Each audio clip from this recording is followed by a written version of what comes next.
السلام علیکم ورحمۃ اللہ وبرکاتہ۔ صلو علی الحبیب صلی اللہ تعالی علی محمد صلی اللہ علیہ وسلم۔ رجب المرجب کی 27ویں شب کے خاص نوافل۔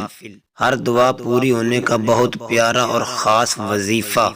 شیخ طریقت امیر اہل سنت حضرت علامہ مولانا الیاس عطار قادری، آپ رجب المرجب کے بارے میں کچھ یوں لکھتے ہیں کہ اس میں ایک ایسی رات بھی ہے جس میں نیک اعمال کرنے والے کو 100 برس کی نیکیوں کے برابر ثواب ملتا ہے، اور وہ رجب کی 27ویں شب ہے۔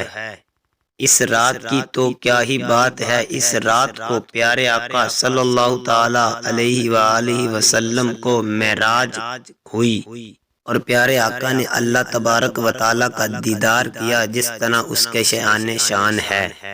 امیر اہل سنت فرماتے ہیں کہ اس شب میں 12 نوافل ادا کریں، اور وہ اس طرح ادا کریں: ہر رکعت میں سورۃ فاتحہ اور کوئی سی بھی سورت پڑھے، ہر 2 رکعت پر التحیات پڑھے، 12 رکعت اسی طرح پوری کرے اور سلام پھیر دے، یعنی ایک ہی سلام کے ساتھ 12 رکعت کی نیت کرنی ہے۔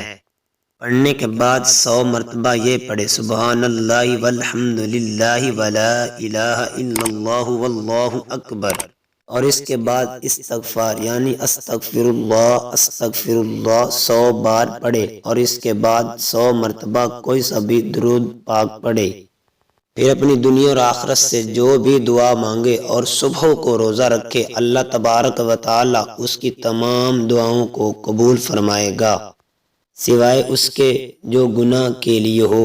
اس رجب المرجب کی 27ویں شب کے نوافل ضرور ادا کریں، اور اپنے دوست احباب میں اس وظیفے کو شیئر کریں۔ صلو علی الحبیب صلی اللہ علی محمد صلی اللہ تعالی علیہ وسلم۔